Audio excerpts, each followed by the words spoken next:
Careless কি করে হতে পারিস তুই? সারাদিন শুধু মুখই চালাস, মাথাটা চালাস না কেন? মাথা চালানোর জিনিস না তাই। হৈমি, প্লিজ জান, রাগ করিস না। কিভাবে খুঁজবো সেইটা বল প্লিজ প্লিজ। ওইসব রাক্ষসটার দোষ। যেদিন থেকে আমার জীবনে এসছে সেদিন থেকে একের পর এক অঘটন ঘটেই চলেছে। সে কি রে, তোর জীবনও চলে গেছে? হৈমি থতমত খেয়ে গেল, আমদা আমদা করতে শুরু করলো। শেষে রেগে মেগে বলল, তুই আমাকে আর ফোনই দিবি না শয়তান মেয়ে। বিপদে পড়েছিস, সাহায্য না করে মজা নিচ্ছিস।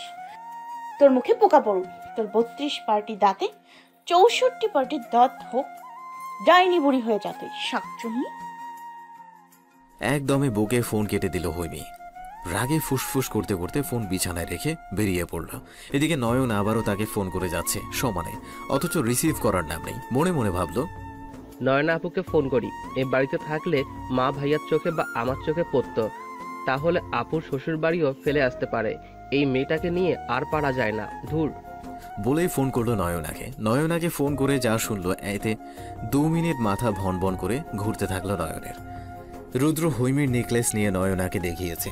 নয়না তার নিজের কাছে নেকলেস রাখতে চেয়েছিল আর বলেছিল সেই হৈমিকে দিয়ে দিবে, কিন্তু রুদ্র নয়নাকে নেকলেস দেয়নি। বরং হৈমি কোথায় থাকে, কোন কলেজে পড়ে, বাড়িতে কে কে আছে, সব জেনে নিল রুদ্র।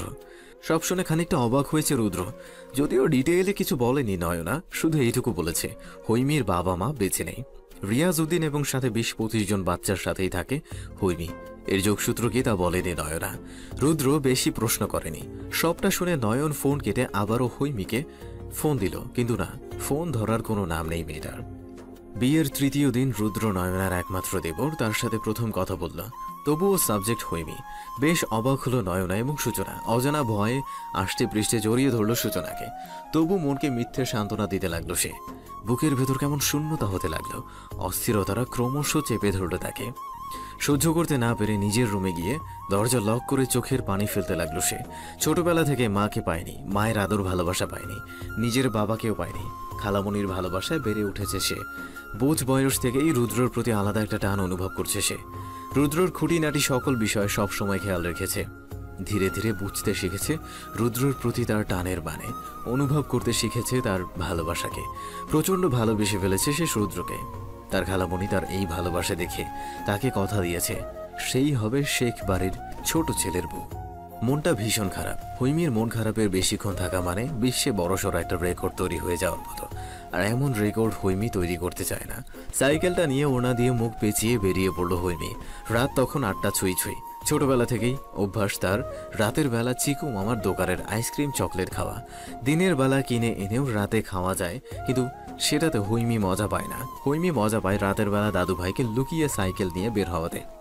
দিনের বেলা মেয়ে মানুষ সাইকেল চালিয়ে বাইরে যাওয়াটা সবাই ভালো চোখে দেখে না, বলেছেন দাদু। রাতের বেলা মুখ ঢেকে বের হলে মানুষের নজরে পড়লে সেভাবে বোঝা যায় না। এনজিওতে জব করা অনেক মহিলাই সাইকেল করে যাওয়া আসা করে। রাত 8টা অবধি এমন অনেক মেয়েকে দেখা যায় বাইরে। তাই 8টার ভেতরে সে বের হলো, 15 মিনিটের মধ্যেই ফিরে আসবে ভেবে। আসার সময় বাচ্চাদের জন্য চকলেট নিয়ে আসবে এবং সকালে দেবে। আর কাল সকালেই চেইন খোঁজার জন্য বের হবে। প্রথমে নয়নদের ওখানে যাবে, তারপর নয়না আপুর শ্বশুর বাড়ি। এসব ভাবতে ভাবতেই সাইকেল চালিয়ে এগিয়ে যাচ্ছে সে। হঠাৎ সামনে এসে পড়ল কালো রঙের প্রাইভেট কার। ভাবনায় ছেদ ফালিয়ে তাড়াহুড়োয় সাইড করতে গিয়ে মেইন রাস্তার বাইরে মাটিতে পড়ে যায় সাইকেল সহ হৈমি। ও মা গো, মরে গেলাম গো, আমাকে কেউ ধরো ধরো গো। চিকু মামা গো, আমার বুঝি তোমার দোকানের আইসক্রিম চকলেট আর খাওয়া হবে না গো? কার বাপের এত বড় গাড়ি রে? হ্যাঁ, কার বাপের এত বড় গাড়ি রে? কার বুকে এত বড় পাঠা রে? হেমির সাইকেলের সামনে এসে পড়লি রে? হ্যাঁ, হেমির কোমর ভাঙলি রে। মরে গেলাম রে, আমি মরে গেলাম। আমি যদি বেঁচে ফিরি তো তোর গাড়ির 12টা বাজায় দিব রে। হৈমির কান্না জড়িত আহত গলা শুনেই অবাক হলো রুদ্র। তার বোঝা হয়ে গেল এমন বাচাল মেয়ে হৈমি ছাড়া আর কেউ না। দ্রুত গাড়ি থেকে নামল সে। আশেপাশে বেশ নির্জন, তেমন গাড়িও চলছে না। দূরে কয়েকজন লোক দ্রুত পায়ে হেঁটে এগিয়ে আসছে দেখে রুদ্র হৈমির কাছে চলে গেল। হৈমির অবস্থা দেখে নিচু হয়ে দাঁতে দাঁত চেপে বলতো, just shut up, don't shout, বলেই হৈমিকে কোলে তুলে নিল। এতে হৈমি দ্বিগুণ চেঁচামেচি শুরু করলো, বাঁচাও রে বাঁচাও, কে কোথায় আছো বাঁচাও। এক সুন্দরী মেয়ের কোমর ভাঙার সুযোগ নিয়ে বাংলা সিনেমার ডিপ জলের মতো এক গম্মাস পুরুষ মেয়েটাকে তুলে নিয়ে যাচ্ছে। রুদ্র দেখলো লোকগুলো এবার দৌড়াতে শুরু করেছে। রুদ্র জোর গলায় বলল, ড্রাইভার জলদি সাইকেলটা গাড়ি ডিকিতে ওঠাও। সঙ্গে সঙ্গে ড্রাইভার শরীফ সাইকেল ডিকিতে ওঠালো। রুদ্র হৈমিকে নিয়ে গাড়িতে উঠতে শরীফ গাড়ি স্টার্ট দিল। হৈমি এত চেঁচামেচি করছিল যে রুদ্র বাধ্য হয়ে এক হাতে হৈমির মুখ চেপে অন্য হাতে হৈমির কাঁধ চেপে নিজের সাথে জড়িয়ে বসে রইল।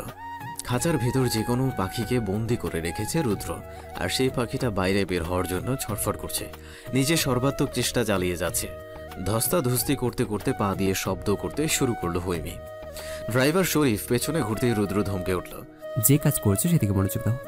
এদিকে বারবার করছো কেন তুমি? ডক্টর সুবর্ণা বাসে গিয়ে একদম থামবে। শরীফ ভয়ে এক ঢোক গিলে আবারও গাড়ি চালাতে লাগলো, মনোযোগ দিল।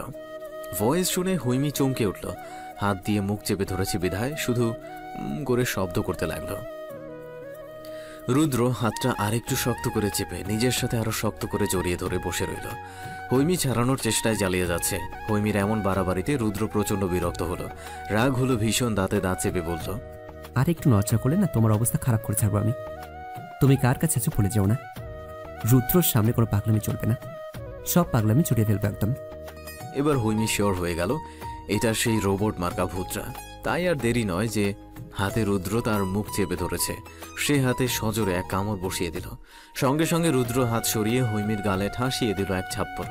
থাপ্পড় খেয়ে হৈমি কিছুটা ছিটকে গেছে রুদ্রর থেকে। শব্দ করে কান্না শুরু করলো, গাল ধরে আর বলতে লাগলো, আমার কোমর, আমার গাল, আমাকে এই লোহার রোবটটা মেরে ফেললো গো, আমাকে কিডন্যাপ করলো। কেউ কি নেই আমাকে বাঁচানোর? ও দাদু গো, আমি আর রাতের বেলা লুকিয়ে বের হব না, আর চিকু মামার চকলেট আইসক্রিম খাওয়ার লোভ করব না। এবারের মতো বাঁচাও। কে বাঁচাবে এখন আমায়? ও নয় না আপু, তোমার কোন বাড়ি বিয়ে হলো গো? বিয়ে করলা তুমি, আর কপাল পড়লো আমার। যেদিকেই যাই সেদিকেই পন মানুষটা খাবলে ধরে আমায়। এসব অহেতুক বেয়াদবিপনা কথা শুনে রুদ্র প্রচন্ড রেগে আরো একটা থাপ্পড় বসিয়ে দিয়ে ধমকে বলল, চুপচাপ বসে না থাকলে থাপড়ে 32 রাত ফেলে দেবো, কিন্তু গাড়ি থেকে ছড়ে ফেলে দেবো। এখন তুমি ভাবো কি করবে? চুপচাপ বসবে নাকি মুখ চালিয়ে নিজের বিপদ নিজে ডেকে আনবে? স্টুপিড কোথাকার। পরের থাপ্পড়টা এতই জোরে ছিল যে মাথাটা ফন ভন করছে হৈমির। মাথায় হাত দিয়েই আহত গলায় বলল, প্লিজ আমাকে আর মারবেন না। আমি বোধহয় বাংলা সিনেমার মতো স্মৃতি হারিয়ে ফেলবো। তখন যদি নিজেকে চিনতে না পারি আমি বাড়ি যাবো। আমাকে কোথায় নিয়ে যাচ্ছেন? বলেই নিচু আওয়াজে কাঁদতে লাগলো। রুদ্র এবার চরম বিরক্তি নিয়ে রাগী চোখে দাঁতে দাঁত চেপে ধমকে বলল, মুখ চালাতে নিষেধ করেছি। ছাগলের মতো জ্ঞান জ্ঞান করছো কেন তুমি? একদম সাইলেন্ট। ধমক খেয়ে এবার হৈমি একদম চুপ হয়ে গেল। গাল দুটো ব্যথায় টনটন করছে, কোমরে অসহনীয় যন্ত্রণা হচ্ছে, হাত পায়ে ছিলেও গেছে বোধহয়। আধমরা হয়ে গেছে, মুখ চালিয়ে পুরোপুরি মরার শখ নাই ভেবেই চুপ থাকলো সে। মনে মনে আল্লাহকে বলতে লাগলো, আল্লাহ এবারের মতো বাঁচিয়ে দাও এই হৃদয়হীন রোবটটার থেকে। তোর রোবটদের তো হৃদয়ই থাকে না। আমাকে কোথায় নিয়ে যাচ্ছে এই রোবটটা? আমি বাড়ি যাব। রুদ্র আর চোখে চেয়ে দেখলো হৈমি মিনমিনে স্বরে কাঁদছে। বিরক্ত হয়ে চোখ সরিয়ে নিল সে। ডক্টর সুবর্ণা রাতের বেলা রুদ্রকে দেখে হৈমিকে দেখে বেশ অবাক হলো। প্রথমে রুদ্রকে চিনতে তার একটু অসুবিধা হলো বটে, কারণ তাদের বারবিওয়ালা চুলগুলো কাবলি পরা ফ্রেন্ডের নতুন লোক। যদিও এখনো পরনে কালো রঙের কাবলি আছে, তবে বারবরি চুলের নেই, দাঁড়িয়েও আগের মতো বড়সড় নেই। বেশ লাগছে ভেবে মুচকে হেসে বলল, কি খাবি, চা নাকি কফি? আর ওকে? হৈমি কিছু বলতে নিয়েও রুদ্রর রাগে গম্ভীর মুখটার দিকে চেয়ে থেমে গেল। রুদ্র গম্ভীর স্বরে বলল, ছোট একটা অ্যাক্সিডেন্ট হয়েছে, ট্রিটমেন্ট করে আমি এখনই আসছি। বলেই রুদ্র উঠে গেল। সুবর্ণা ভ্রু কুচকে হৈমির দিকে তাকালো। হৈমি রুদ্রর যাওয়ার দিকে উকি ঝুঁকি দিয়ে যখন বুঝলো রুদ্র বেরিয়ে গেছে, তখন কান্না শুরু করলো। সুবর্ণা চমকে গিয়ে দ্রুত হৈমির পাশে বসলো, এক কাঁধে হাত রেখে বলল, এ মা, কাঁদছো কেন তুমি? কোথায় ব্যথা লেগেছে? কি সমস্যা হয়েছে বলো আমায়। কিছু হবে না, ভয় পেও না। হৈমি কাঁদতে কাঁদতেই বলল, ওই লোকটা আমাকে জোর করে তুলে এনেছে। প্রথমে নিজের ইয়া বড় গাড়ি দিয়ে আমার ছোট মাসুম গাড়িটাকে ধাক্কা দিল, তারপর আমাকে তুলে নিয়ে এলো। দুইটা থাপ্পড় দিয়েছে। দেখুন গালটা লাল হয়ে গেছে, ব্যথায় টন টন করছে। সুবর্ণা দেখলো সত্যি গাল দুটো একদম লালচে বর্ণ ধারণ করেছে। রুদ্রকে সে ভালো মতো চেনে, চিকিৎসার জন্যই নিয়ে এসেছে, কিন্তু ভালোভাবে বুঝিয়ে নিয়ে আসেনি, আসতেও চায়নি, তাই হয়তো মেরে দিয়েছে। উফ, এই রুদ্রকে নিয়ে আর পারা যায় না ভেবেই হৈমির পাশ থেকে উঠে ফার্স্ট এইড বক্স আনতে চলে গেল। যেখানে যেখানে ছিলে গেছে স্যাভলন দিয়ে পরিষ্কার করে ব্যান্ডেজ করে দিল। আর হৈমি রুদ্রর নামে 1 বস্তা নালিশ করলো সুবর্ণার কাছে। সুবর্ণা মুচকে হাসছে আর কাজ করছে। বেশ বুঝলো মেয়েটা অত্যাধিক বাচাল, কোমরে ব্যথা পেয়েছে, তাই প্রথমে ইঞ্জেকশন দিতে চাইল, কিন্তু ইঞ্জেকশনের নাম শুনেই হৈমি এমন চিৎকার চেঁচামেচি শুরু করে দিল যে সুবর্ণা বাধ্য হয়ে রুদ্রকে ফোন লাগালো। রুদ্র নিচে ছিল, ফোন করার সাথে সাথে উপরে চলে এলো। সুবর্ণা একটা মেসেজ করলো রুদ্রকে যাতে ইঞ্জেকশনের জন্য হৈমিকে রাজি করায়। রুদ্র বিড়বিড় করে বলল, এই মেন্টাল পেশেন্টকে সামলানো আর 10টা ছাগল সামলানো একই কথা। ডিসকাস্টিং। সেদিন হাত ধরে যার গালে থাপ্পড় লাগিয়ে দিলাম, আজ পরিস্থিতি যাবে বারবার তাকে স্পর্শ করতে হচ্ছে। এক দীর্ঘশ্বাস ছেড়ে রুদ্র হৈমির পাশে গিয়ে বসল। রুদ্রকে দেখে হৈমি বিড়বিড় করে সমানে বকতে থাকলো। পাশে বসায় খানিকটা সরে বসল। রুদ্রর সেদিকে কোনো ভ্রুক্ষেপ নেই। সে এক হাত বাড়িয়ে হৈমিকে হ্যাঁচকা টান দিয়ে বাম হাতটা শক্ত করে চেপে ধরল। সুবর্ণা চট করে আরেক পাশে এসে হৈমির হাতে ইঞ্জেকশন পুশ করে দিল। এমন ছক কষা হবে হৈমির স্বপ্নেও ভাবতে পারেনি। কয়েক সেকেন্ডের ভেতরে এত জোরে চিৎকার দিল যে সুবর্ণা রুদ্রর কানের পর্দা বোধহয় ফেটে যাবে। চোখ মুখ খিচে রুদ্রর কাবলি এক হাতে খামচে ধরে আছে হৈমি। এত ভয় ইঞ্জেকশনে যে কাঁপতে শুরু করছে মেয়েটা। ফুপাতে ফুপাতে বলল, আপনি খুব খারাপ আপনি। আমার জীবনের অনেক বড় শত্রু আপনি। কখনো ক্ষমা করবো না আপনাকে। রুদ্রকে শক্ত করে কাঁপতে কাঁপতে কথাগুলো বলল হৈমি। সুবর্ণা কিছু ঔষধ লিখে দিল। হৈমির অবস্থা দেখে রুদ্র হৈমির কাঁধে হাত রেখে জড়িয়ে ধরে বসে রইল। হৈমিও কেমন নেতিয়ে রইল আর বিড়বিড় করে রুদ্রকে বকতে থাকলো, দোষারোপ করতে থাকলো। সুবর্ণা বলল, চাইলে থেকে যেতে পারিস, 10টা বেজে গেছে, আমি রান্না বসাই। না, ওর বাসার কাছে দিয়ে আসবো। কেমন রিলেটিভ বলি না তো? রাফিদ ভাইয়ের শালিকা। ও আই সি। তাই তো বলি, এমন ফোঁস করে কেন মেয়েটা তোকে দেখলেই?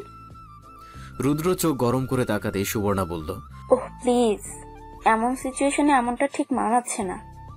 আমি কিন্তু সব রোগের আভাসই পাই, তোর রোগ ধরতেও বেশি টাইম কিন্তু লাগেনি। মুখটা বন্ধ রাখ। জাস্ট নিজের দায়িত্বটা পালন করলাম, বিপদগ্রস্ত একজনকে বিপদমুক্ত করলাম। সুবর্ণা চোখ টিপ মেরে বলল। এভাবে জড়িয়ে ধরে? রুদ্র থতমত খেয়ে গেল। রাগটা কমিয়ে শান্ত গলায় বলল, এ বিষয়ে পরে কথা বলবো। রুদ্র তার ধর্মের বাইরে যায়নি, আর পরিস্থিতির জন্য যদি গিয়েও থাকে তাহলে তা হালাল করার মানসিকতা নিয়েই করেছে। হালাল করার ক্ষমতা মহান আল্লাহ তাআলা অবশ্যই দিয়েছেন। সুবর্ণার যা বোঝার তা বোঝা হয়ে গেল, কিন্তু তাই বলে নিজের স্বভাবের একদম বিপরীত কাউকে ভাবতেই গা শিউরে উঠছে ওর। গাড়িতেই ঘুমিয়ে গেছে হৈমি। ইঞ্জেকশনের করার ডোজে ঘুম এসে গেছে তার। নয়নার কাছে হৈমি যেখানে থাকে তার ঠিকানা দিয়েছিল রুদ্র। আজ সেখানেই যাচ্ছিল। উদ্দেশ্য ছিল নেকলেসটা ফেরত দিবে। তার আগেই কত সব কাণ্ড ঘটে গেল। আজ আর নেকলেসটা ফেরত দেবে না, জাস্ট ওকে পৌঁছে দেবে ভাবল রুদ্র। শরীফকে দিয়ে ফার্মেসি থেকে ঔষধ আর চিকু মামার দোকান খুঁজে বের করে আইসক্রিমের বক্স 3টা নিল। বেশ কিছু চকলেট নিয়ে গাড়িতে বসলো শরীফ। রুদ্রকে সব দিয়ে গাড়ি স্টার্ট দিল আবারও। শরীফ লাইট ধরল। রুদ্র হৈমিকে পাজা কোলা করে নিয়ে বাড়ির মেইন দরজার সামনে দাঁড়ালো। শরীফ কলিং বেল বাজাচ্ছে। রাত তখন 11টা। বাচ্চারা সবাই ঘুমাচ্ছিল। কলিং বেলের আওয়াজে কয়েকজনের ঘুম ছেড়ে গেল। দাদুও চশমা চোখে দিয়ে রুম ছেড়ে বের হয়ে গেল। ধীর পায়ে নানা রকম ভাবনা ভেবেই দরজা খুলল। দুজন অপরিচিত মুখ একজনের কোলে হৈমি। বিস্মিত হলো দাদু। আহত গলায় বলল, তোমরা কারা আর হৈমি কিভাবে এখানে? রুদ্র তার নিজের পরিচয় দিল। অ্যাক্সিডেন্ট থেকে শুরু করে সবটা দাদুকে জানালো। হৈমি রাত করে বের হয়েছে, আইসক্রিম চকলেটের জন্য সাইকেল নিয়ে বেরিয়েছে। সবটাই জানানো হলো দাদুকে। সব শুনে দাদু প্রচণ্ড রেগে গেলেন, কিন্তু প্রকাশ করলেন না। রুদ্রকে ভেতরে ঢুকতে দিল। হৈমির রুমেও নিয়ে গেল। রুদ্র হৈমিকে বিছানায় শুইয়ে দিল। মেয়েটার পোশাক আশাক দেখলে মেজাজ বিগড়ে যায় তার, কারণ হৈমির লেডি জিন্স, লেডি শার্ট আর পাতলা একটা ওড়না পরা আছে। শরীফ আইসক্রিম চকলেট আর ঔষধগুলো দাদুর কাছে দিল।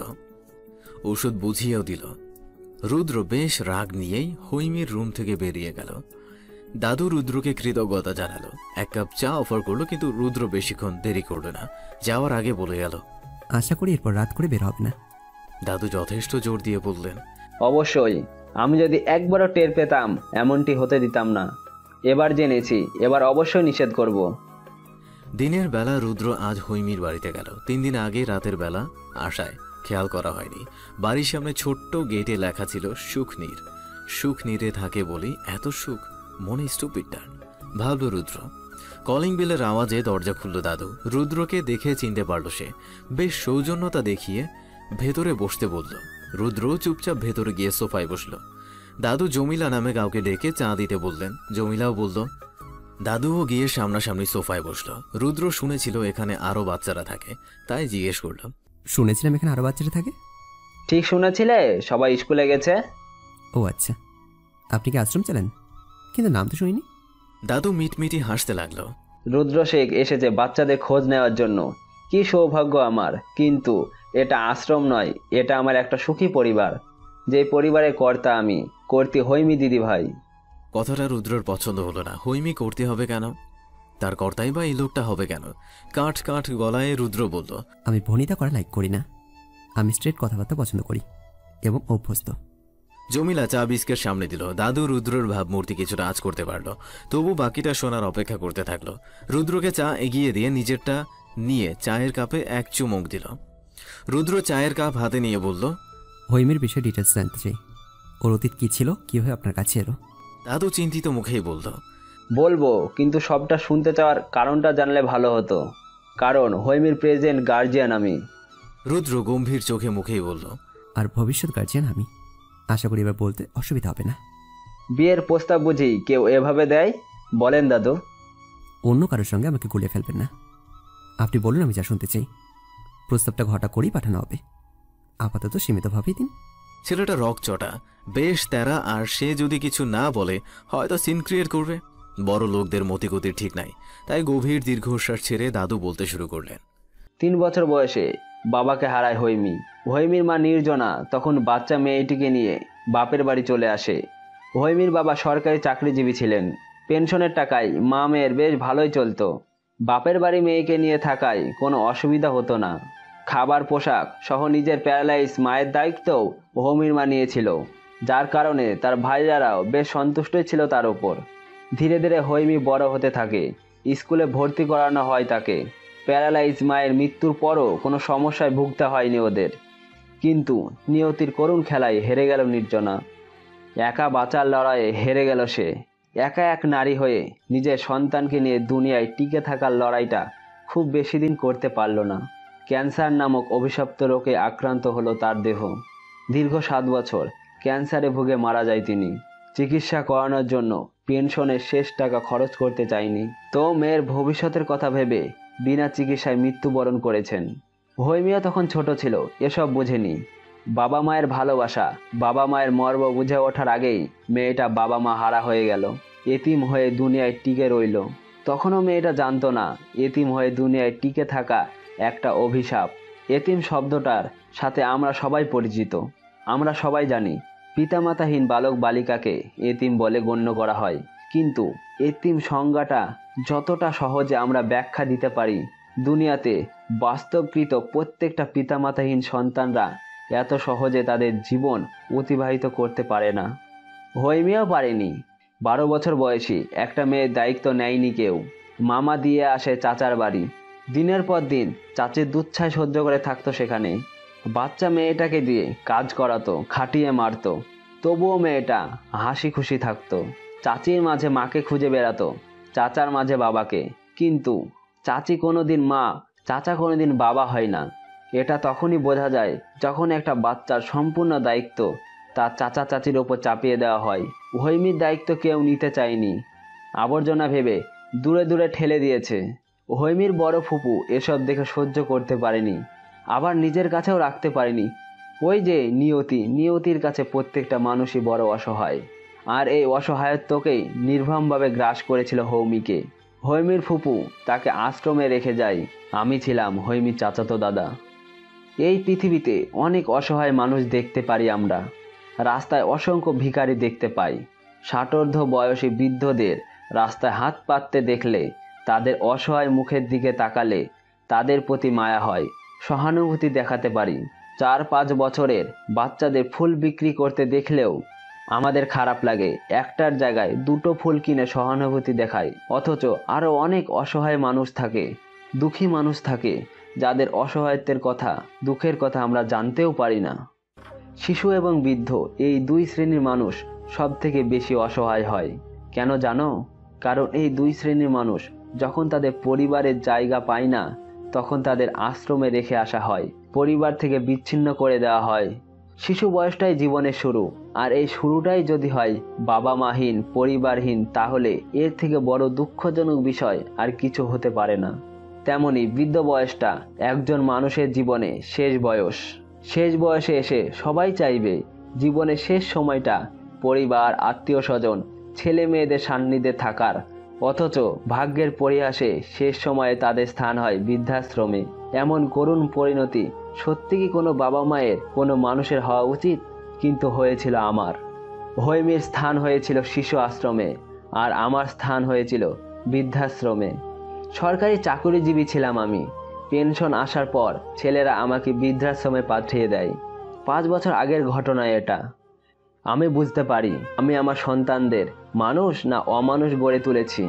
তাই এই অমানুষদের সাথে মানুষের আচরণ করার থেকে ওদের ভাষায় ওদের শিক্ষা দেওয়া উচিত।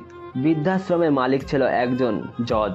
ওনার সাথে পরামর্শ করে সমস্ত কাগজপত্র ঠিক করে বাড়িটা দখল করে নেই।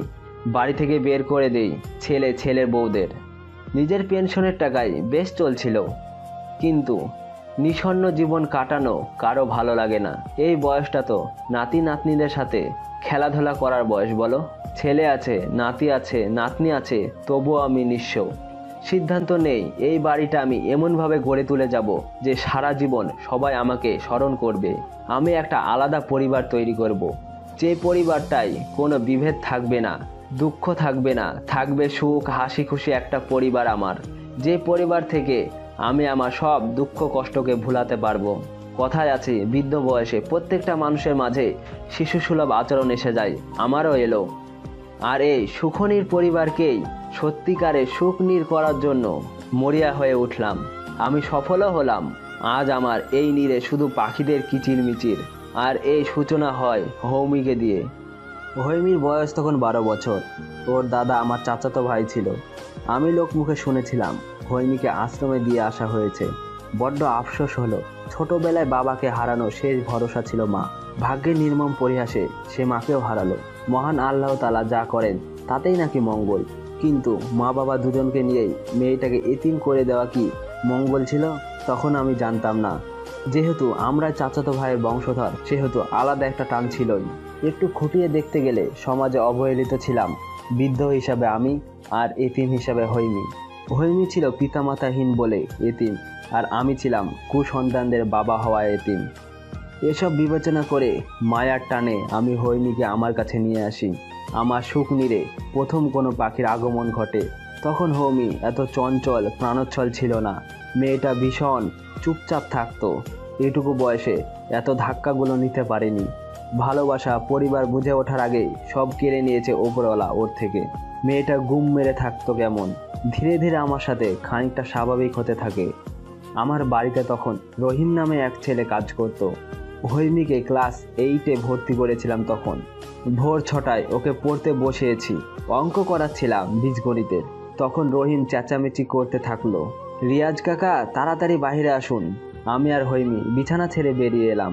আর দেখলাম রহিমের কোলে একদম কুচকুচে কালো এক শিশু, চোখ দুটোও ফোটেনি। রহিম বলল, হৈমী। ভয়ে আমার হাত চেপে ধরল। আমার কপালে তখন চিন্তার 3টা ভাঁজ পড়ল। এগিয়ে গিয়ে পর্যবেক্ষণ করে দেখলাম বেঁচে আছে, কিন্তু হয়তো বেশিক্ষণ বাঁচবে না। তবুও বাঁচানোর চেষ্টা করলাম। পরিচিত ডাক্তারকে ফোন করলাম। বড় কাঁথায় 4 ভাঁজ করে বাচ্চাটাকে মুড়ে নিলাম। ডাক্তারের কথা মতো গরম পানি দিয়ে পরিষ্কার করে গোসল করালাম। হৈমী টুকটাক সাহায্য করলো। গোসল করিয়ে কম্বল গায়ে দিয়ে শরীর গরম করতে চেষ্টা করলাম। ডাক্তারের লেখা ওষুধ কিনে নিয়ে এলো রহিম। খাওয়ানোর পর বাচ্চাটা 2 ঘন্টা ঘুমালো। আবার 2 ঘন্টা পর ফিডার করে দুধ খাওয়ানো হলো। যা বুঝলাম বাচ্চাটা সবল হচ্ছে। শীতে কাদায় গায়ের রং কুচকুচে কালো হলেও এখন উজ্জ্বলতা বেড়ে গেছে। জন্মানোর পরপরই ফেলে দিয়েছে কেউ, হয়তো কারো পাপের ফল, বা কোনো অভিশপ্ত পরিবারের সন্তান। কন্যা সন্তান হওয়াতে হয়তো পরিবার গ্রহণ করেনি, বা কোনো কলঙ্কিনী বাবা মায়ের সন্তান। যাই হোক না কেন, এই বাচ্চাকে যখন বাঁচিয়েছি তখন মানুষের মতো মানুষ করে তুলব। হয়তো সমাজ আমাকে নানা কথা বলবে, তবুও আমি একে মানুষ করব। সত্যি তাই, দুদিনের মাথায় আশেপাশের মানুষ আমাকে প্রশ্ন ছুড়ে দিল, পরিচয়হীন মেয়েকে কেন আমি তুলে আনলাম, কারো পাপের ফলও তো হতে পারে। আমি তাদের একটাই জবাব দিলাম, শিশুটি কোনো দোষ করেনি, এই শিশু পাপী নয়।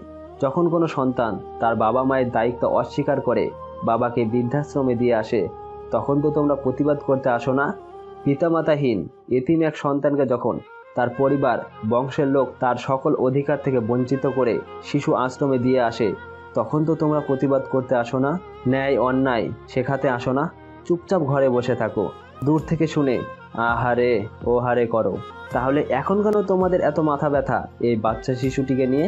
তোমাদের তো খুশি হওয়া উচিত যে বাচ্চাটার দায়িত্ব কেউ একজন নিয়েছে, কেউ ওকে অস্বীকার করে প্রত্যাখ্যান করেছে, কিন্তু আমি ওকে স্বীকার করে নিয়েছি, ওর মাথায় ওর ছাদ হয়ে দাঁড়িয়েছি। তোমরা নিজেরা তো ওর দায়িত্ব নিবে না, তাহলে আমি নিলে তোমাদের সমস্যা কোথায়? যখন অন্যায় ঘটবে তখন যেমন ঘাপটি মেরে ঘরে বসে থাকো, যখন ন্যায় ঘটবে তখন কেন চুপচাপ বসে থাকতে পারো না? তাহলে কি আমি বুঝে নিব এই সমাজ উচিত ন্যায়কে গ্রহণ করে না, অন্যায় অবিচারকেই সহজে গ্রহণ করে নেয়? তখন ওরা আর কিছু বলতে পারেনি। আমিও সমাজকে তোয়াক্কা করিনি।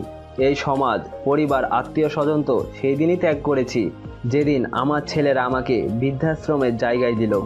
আর সমাজে মানুষরা প্রতিবাদ না করে, ঠিক না বুঝিয়ে বেঠিক নিয়েই তাকে উৎসাহ দিল। সেদিন থেকে হৈমির মাঝে পরিবর্তন এলো। বাচ্চাটাকে কোলে নিয়ে বিশ্বজয়ী এক হাসি দিল সে। চিৎকার করে বলল, মিষ্টি পরি, তুই আমার মিষ্টি পরি। নাম দিল ওর পরি। সব দুঃখ কষ্ট যন্ত্রণাকে দূরে ঠেলে দিয়ে পৃথিবীর সমস্ত সুখ সমস্ত খুশিকে বরণ করে নিল সে। বাড়িটা আমার আনন্দে ভরে উঠল। হইচই রমরমা পরিবেশে বেড়ে উঠতে থাকলো হৈমি, পরি, আরও অনেকে। পরি আসার পরের মাস থেকে আমি আরও ছোট অসহায় বাচ্চাদের খোঁজ করতে থাকি। রাস্তা থেকে অনেক ছেলে মেয়ে নিয়ে আসি। ছেলেদের পাঠায় আশ্রমে আর মেয়েদের রাখি এখানে। শত শত রাখা সম্ভব না, আমার সাধ্য নেই, কিন্তু যেটুকু সামর্থ্য আছে সেটুকুর মধ্যেই এই 20-40 জন বেশ চলে যায়। তখন আমি অনুভব করি আল্লাহ যা করে ভালোর জন্যই করে। হয়তো এই মাসুম বাচ্চাগুলোর জন্যই আমাকে আর হৈমিকে এতিম করে দিয়েছে, আর এতগুলো এতিমের জায়গা করার জন্য কোনো না কোনো ওসিলাই হৈমিকে আমার কাছে পাঠিয়েছে। এই বিশ্বে ভালো মন্দ যা কিছু ঘটুক না কেন, সবই তো ওপরওয়ালার ইচ্ছায়। যা কিছু খারাপ ঘটে তার পরিবর্তে ভালো কিছু বেশি ঘটে। রুদ্র গম্ভীর মুখে বসে আছে, একদম চুপসে। তার ভেতর ঝড় বয়ে যাচ্ছে। এত কষ্ট চাপে এমন মর্মান্তিক অতীত বুকে চেপে রেখে একটা মেয়ে এতটা প্রাণচল কি করে থাকতে পারে? তাহলে সেদিন কি ওই জন্য চোখের উচ্চ ছিল? মা বাবা পরিবার নিয়ে প্রশ্ন তুলে আমি কি ওকে আঘাত করেছিলাম? ওর এই কষ্ট যন্ত্রণা কেন বুঝতে পারিনি আমি? সত্যি কি হাসির আলে কষ্ট লুকে থাকতে পারে? দাদু রুদ্রের মুখভঙ্গি দেখে বলল, কি ভাবছো যার অতীত এত যন্ত্রণাময় কষ্টকর, তার বর্তমান এত সুখকর কেন? এত সব চেপে হৈমি এত প্রাণোচ্ছল কেন?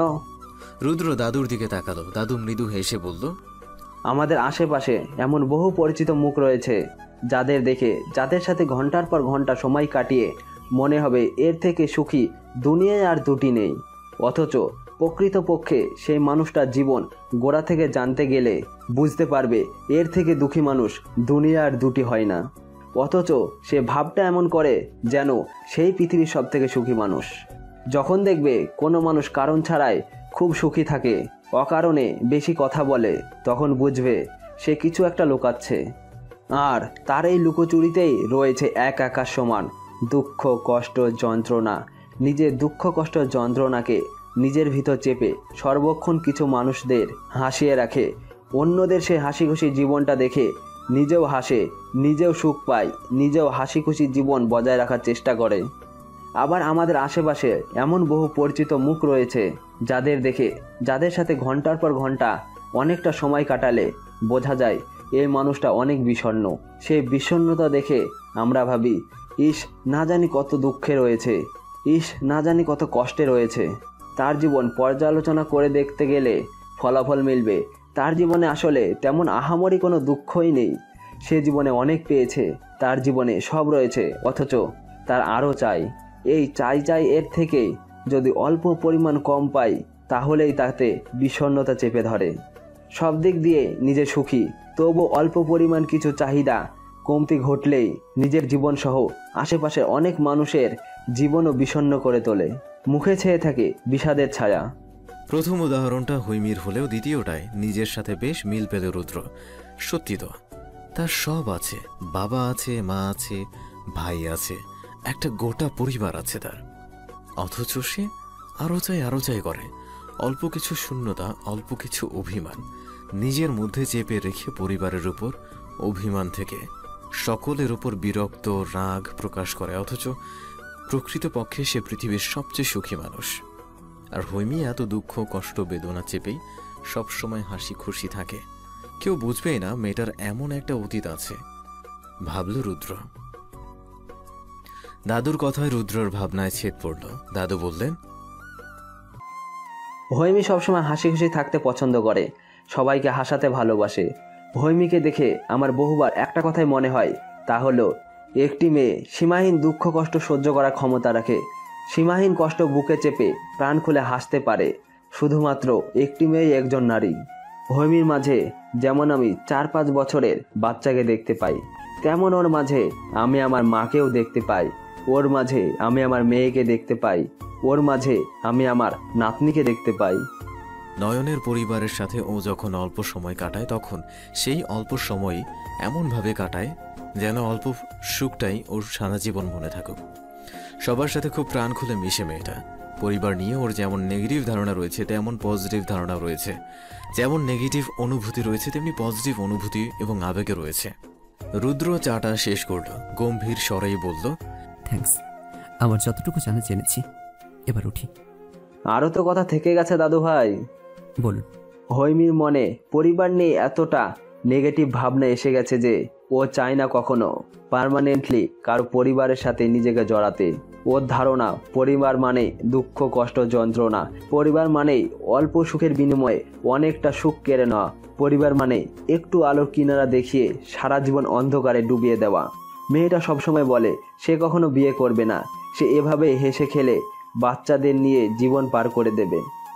দাদুর কথা শুনে রুদ্র স্ট্রেট দাঁড়ালো, কাঠ কাঠ গলায় উত্তর দিল, বয়স কত ওর? কি করবে কি না করবে, জীবন কোন দিকে যাবে না যাবে তা ভাবার বা সিদ্ধান্ত নেওয়ার কোনো বয়স এখন হয়নি ওর। মাথায় স্ক্রু ঢিলা থাকলে এসব অহেতু কথাবার্তা সবাই বলে। আমার সিদ্ধান্ত আমি আপনাকে জানিয়ে দিয়েছি। আমি ওর মতো ননসেন্সের সিদ্ধান্ত জানার প্রয়োজন মনে করছি না। আশা করি আমার কাছে কোনো বাধা আসবে না। উদ্দেশ্য আমার হালাল, তাই আমার কাছে বাধা আসলে ভুল আমিও করব, কিন্তু উদ্দেশ্য সঠিক রেখে। রুদ্র বেরিয়ে গেল। দাদু চিন্তিত মুখে বসে রইল সোফায়। হৈমি এলো 3টার দিকে কলেজ থেকে বেরিয়ে বন্ধুদের সাথে ঝালমুড়ি ফুচকা খেয়ে বাচ্চাদের জন্য চকলেট নিয়ে বাড়ি ফিরল সে। 3 দিন হয়ে গেছে, আজ সাহস করে দাদুকে সে বলবেই তার সাইকেল ফেরত আনার কথা। সাইকেলটা রুদ্রর কাছেই আছে। কেমন বাটপার, সাইকেল নিয়ে ফেরত দেওয়ার নাম নেই, ভাবল হৈমি। কলিং বেলের আওয়াজ কানে বাজতেই দৌড়ে গিয়ে দরজা খুলল হৈমি। মাহেরের আসার কথা এই সময়, কারণ আজ পরীর জন্মদিন। এই দিনেই পরীকে পেয়েছিল হৈমি আর রিয়াজউদ্দিন। মাহের বলেছে অফিস শেষ করে কেক নিয়ে আসবে, কিন্তু দরজা খোলার পর দেখলো মাহের আসেনি। হ্যাংলা পাতলা একটা ছেলে দাঁড়িয়ে আছে, মুখে মাস্ক পরা। হৈমি ভ্রু কুচকে বলল, আপনি কে? কি চাই এখানে? আমি কিন্তু পরীর জন্মদিনে এক্সট্রা কাউকে দাওয়াত করিনি, আর আমি আপনাকেও চিনি না। ওর জন্মদিনে নয়ন আর মাহের ভাইয়া ছাড়া কাউকে ইনভাইট করিনি। অত পয়সা আমার নেই, আপনি এখন আসতে পারেন। হৈমির কথা শুনে ছেলেটা হকচকিয়ে গেল। বাপরে বাপ, কিছু বলার সুযোগই দিচ্ছে না। কিসের জন্মদিন, কিসের মাহের, নয়ন, ধুর। ভেবেই ছেলেটি গলা খাকারে দিয়ে বলল, এক্সকিউজ মি ম্যাম, আমি একটা পার্সেল নিয়ে এসেছি। পার্সেলটা হৈমন্তীর নামে এসেছে। পার্সেল? কিসের পার্সেল? ও মাই গড, আমাকে আবার কে পার্সেল পাঠালো? হাই হাই, কি বলে? আমার ভুল হচ্ছে না তো? ছেলেটার কথা না বাড়িয়ে পার্সেলটা এগিয়ে দিল।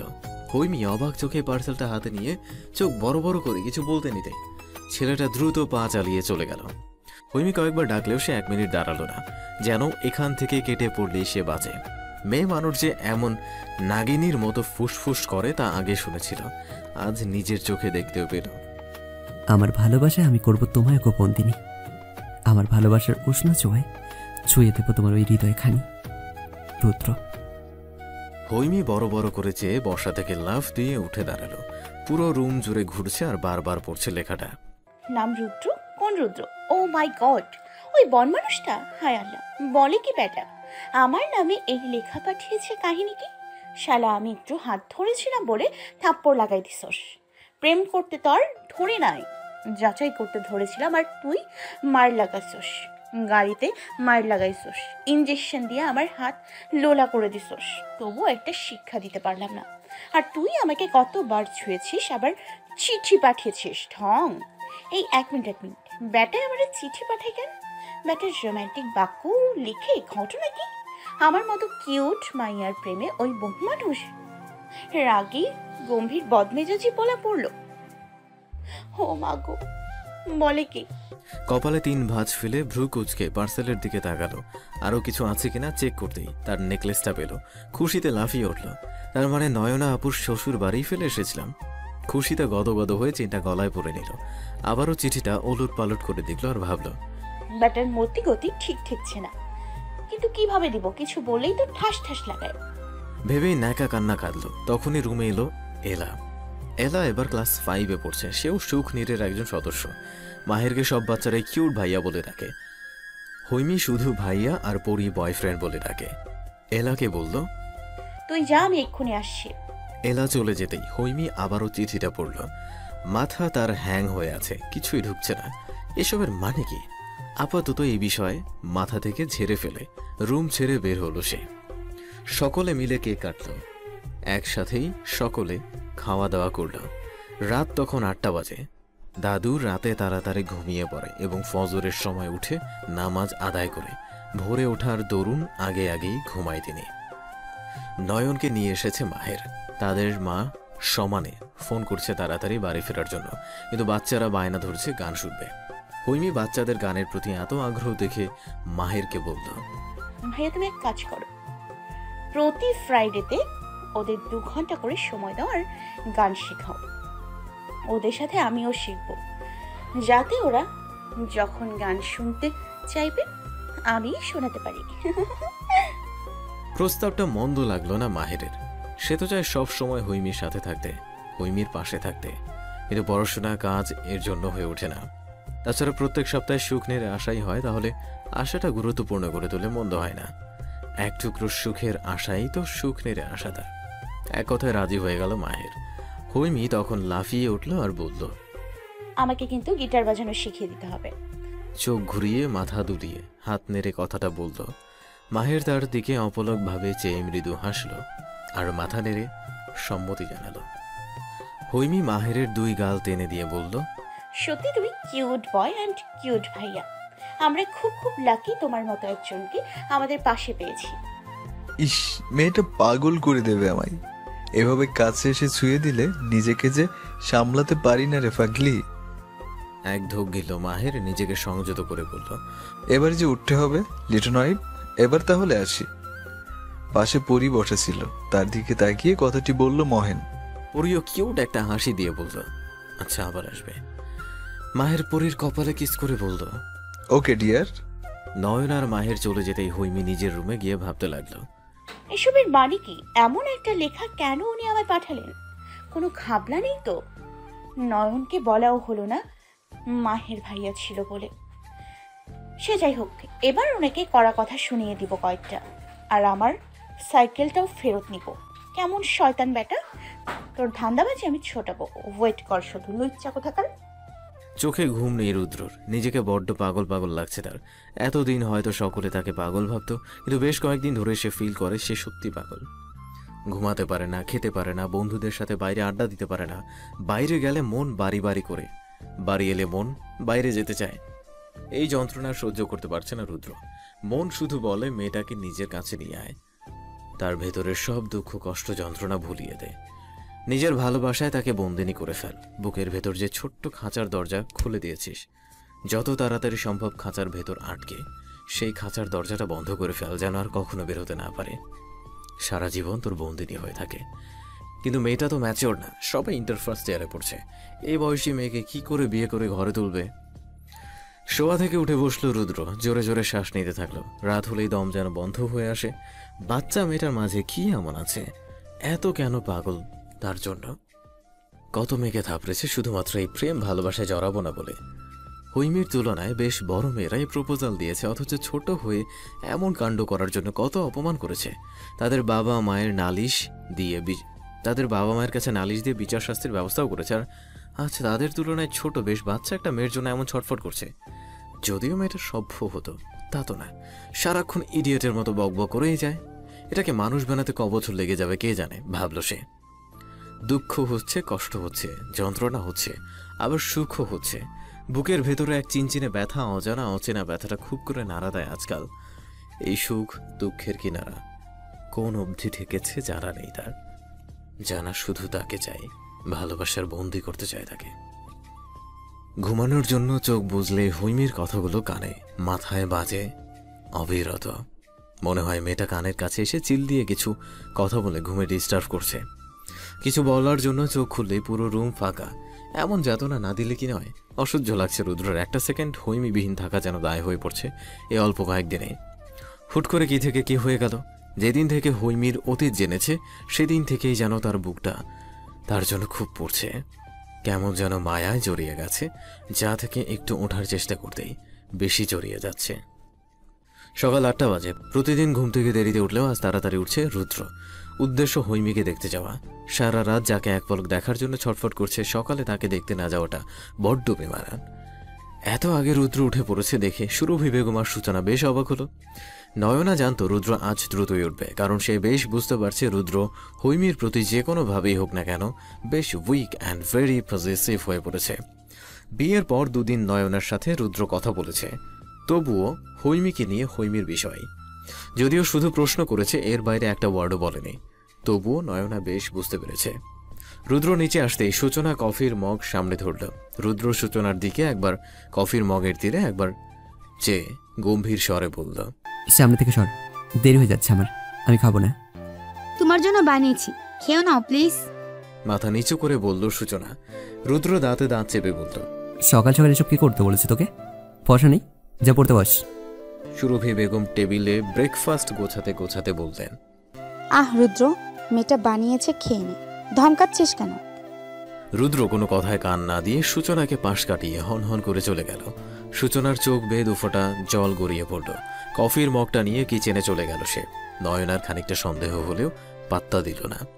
রাদিফ নিচে আসতেই তাকে ব্রেকফাস্ট দিয়ে তার পাশে বসল। সূচনার মুখটা মলিন দেখে সুরভি বেগম কাছে গিয়ে বললেন, আমার আম্মাজানকে আব্বাজানের কথা খুব কষ্ট পেয়েছে? সূচনা মাথা নেড়ে না করলো, অথচ তার চোখ দিয়ে জল গড়াচ্ছে অবিরত। সুরভি বেগম তার কাছে গিয়ে 2 হাতে চোখের পানি মুছে দিয়ে কপালে চুমু এঁকে দিয়ে বললেন, আব্বাজান তো এমনই আম্মাজান, তাই আপনি গোসা করবেন না। নিজের কর্তার উপর কি এমন গোসা করে নাকি? সুরভি বেগম এমন রসাতো গলায় বলল শুধুমাত্র সূচনাকে হাসানোর জন্য। কাজ হলো, সূচনা কান্নার মাঝেই হেসে ফেলল আর বলল, আমি যাই, ওর বিছানাটা গুছিয়ে আসি। ওকে আম্মাজান, যান, আপনার অগোছালো কর্তাকে গোছানোর দায়িত্ব তো আপনারই। সূচনা লাজুক হেসে উপরে চলে গেল। রোজকার মতো রুদ্রর বিছানা অগোছালোই রয়েছে। সূচনা রোজকার মতো আজও তার বিছানা গুছিয়ে পুরো রুম ঝাড়ু দিয়ে রুমের দরজা লক করে চলে গেল। 8:30 বাজে। হৈমি এখন ইংলিশ প্রাইভেটে। নয়নার থেকে সব জেনে নিয়েছে রুদ্র, তাই ইংলিশ স্যারের বাসার সামনে গাড়ি নিয়ে ওয়েট করছে। জাস্ট এক নজর দেখেই চলে যাবে চিন্তাভাবনা। ড্রাইভিং সিটে রুদ্র, পাশের সিটে সাদমান, পেছনের সিটে আবির আর নীরব। 3 জনই রুদ্রর খুব ভালো বন্ধু। 3 জনই জানে রুদ্র কেন এখানে ওয়েট করছে। এই প্রথম তাদের বন্ধু কোনো এক মেয়ের জন্য অপেক্ষা করছে। আশ্চর্য ব্যাপার হলো, মেয়েটা ইন্টার ফার্স্ট ইয়ারে পড়ে, আর বয়স নিশ্চয়ই 16-17 এর বেশি হবে না। আহারে, বাচ্চাটার কপালে এভাবে পড়ল, ভাবলো তারা। তবে যাই হোক, বন্ধু যে কোনো মেয়ের প্রতি দুর্বল হয়েছে তা ভাবতে আনন্দে নাচতে মন চাচ্ছে তাদের। কিন্তু এত আনন্দ প্রকাশ করা যাবে না, কারণ তাদের বন্ধু মোটেও আর সব বন্ধুদের মতো নয়, সে বড্ড সিরিয়াস। আর বিয়ের আগে প্রেম করার বিষয়ে একেবারেই পক্ষপাতিত না। এই কারণেই নীরব আজ বিবাহিত। একটা মেয়েকে খুব পছন্দ হয়েছিল নীরবের, ইচ্ছে ছিল চটিয়ে প্রেম করবে, কিন্তু শুরুর আগেই শেষ হয়ে গেল তার প্রেম। এমন বন্ধু থাকলে আর শত্রুর প্রয়োজন হয় না। জীবনে প্রথম পার্কে দেখা করতে গিয়েছিল মেয়েটার সাথে। মেয়েটা না মৃত।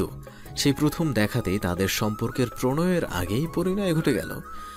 ধমকে ধমকে কাজে অফিস নিয়ে গিয়ে ধমকে ধমকে কবুল বলল তাদের রুদ্র। তারপর 2 পরিবারকে মানিয়ে বড়সড় অনুষ্ঠানও সম্পন্ন করলো নিজ দায়িত্বে। সেই বন্ধুর যখন কোনো মেয়েকে মনে ধরেছে তাহলে তো মেয়েটা গেছে। নীরব কথাগুলো ভাবছে আর মিটিমিটি হাসছে। আবিরও হাসছে মিটিমিটি। সাদমান মোটেও হাসছে না, বরং সে ভীষণ চিন্তিত তার প্যারের বন্ধুটাকে নিয়ে। 9টার দিকে সকল স্টুডেন্টস বেরিয়ে এলো। সাদমান, আবির, নীরব গাড়ি থেকে নেমে মেয়েগুলোর দিকে চোখ ডাবিয়ে চেয়ে রইল। কোনটা তাদের পিচ্ছি ভাবি, বাচ্চা ভাবি, তাই বোঝার চেষ্টা করছে সকলে। কিন্তু দুর্ভাগ্য, মেয়েগুলো এতটাই বাচ্চা যে ভাবি বলতে লজ্জাই লাগছে ভীষণ। 10-11 বছরের ছোট মেয়েগুলো, হাঁটুর বয়সী মেয়ে। ভাবতে হাসি পাচ্ছে, ওদের আবার কান্নাও পাচ্ছে। হৈমি আর নয়ন বের হলো। শেষে ননস্টপ কথা বলতে বলতেই বের হয় হৈমি। এদিকে কোনটা হৈমি তাই বুঝতে পারছে না সাদমান, আবির, নীরব। রুদ্র গাড়ি থেকে বের হচ্ছে না। আগের মেয়েগুলো সন্দেহী চোখে চেয়ে চেয়ে চলে গেল। এটাই স্বাভাবিক, 3টা ছেলে তাদের দিকে ড্যাব ড্যাব করে চেয়ে আছে, সন্দেহ তো করবেই। শেষে হৈমি নয়নকেও ড্যাব ড্যাব করে দেখতে লাগলো। রুদ্রর কাছে অল্প স্বল্প শুনেছিল সাদমান, তাই মেলাতে লাগলো। সামনে বেবি কার্ড দেয়া মিলেছে, ড্রাগর ডাগর চোখ মিলেছে। দুপাশে ঝুটি করা কলেজ ড্রেস পরার দুজনেই। নয়ন কলেজ ড্রেস পরা, মাথায় স্কার্ফ আছে। হৈমির গায়ে স্কার্ফ নেই, শুধু ডি বেল্ট সহ ড্রেস পরা। দুপাশে কাঁধে দুটো ঝুটি মেলানো। 3জন ছেলেকে এভাবে চেয়ে থাকতে দেখে হৈমি তীক্ষ্ণ দৃষ্টিতে চেয়ে এগিয়ে গেল।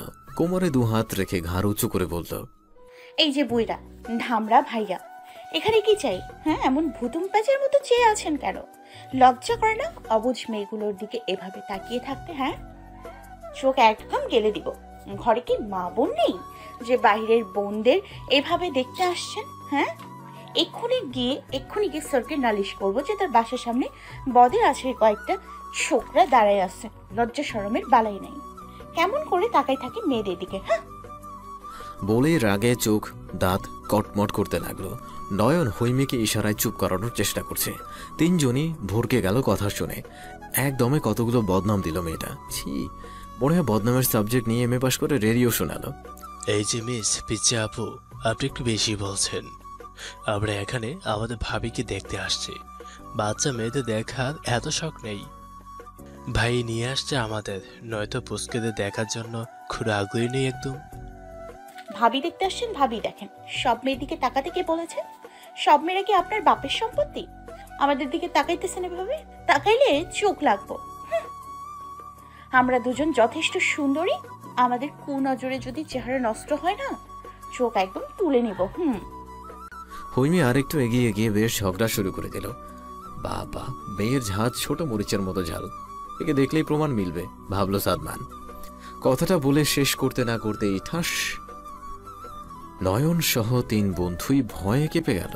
হৈমি ছিটকে গেছে কিছুটা, কান্না করে দিয়েছে মেয়েটা থাপ্পড় খেয়ে। কিন্তু যখন সামনে চেয়ে দেখলো সাদা রঙের কাবলি পরা রোবটের মতো হাতমুট করে মুখ শক্ত করে দাঁড়িয়ে আছে রুদ্র, তখন খেপে গেল।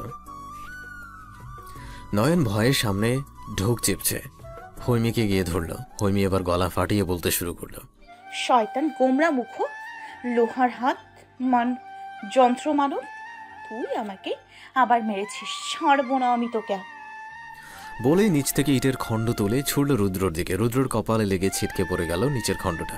হয়তো একটু লেগেছে, তবু কোনো ভাবান্তর হলো না। রোবটের ন্যায় দাঁড়িয়েই রইল। রাগে শরীর কাঁপছে তার, চোখ দুটো লাল টকটকে হয়ে আছে, দাঁত কামড়ে দাঁড়িয়ে আছে সে। মুহূর্তেই কি সব ঘটে গেল বুঝতে কয়েক সেকেন্ড লাগলো সাদমান, আবির, নীরবের। নয়ন তো বিস্মিত হয়ে একবার রুদ্র আর একবার হৈমির দিকে তাকাচ্ছে। রাস্তায় মানুষজন আর চোখে তাকাচ্ছে। কয়েকজন দাঁড়িয়ে পড়লেও রুদ্রকে দেখে চলে গেল। শেখ বাড়ির ছোট ছেলেকে চিনতে কারোরই অসুবিধা হলো না। হৈমি কাঁদছে আর যাতা বলছে। রুদ্র গম্ভীর গলায় বলল, নয়ন, গায়ে থেকে বসো। নয়ন ভয়ে ভয়ে রুদ্রর দিকে তাকালো। ভয়ে হাত পা কাঁপছে তার।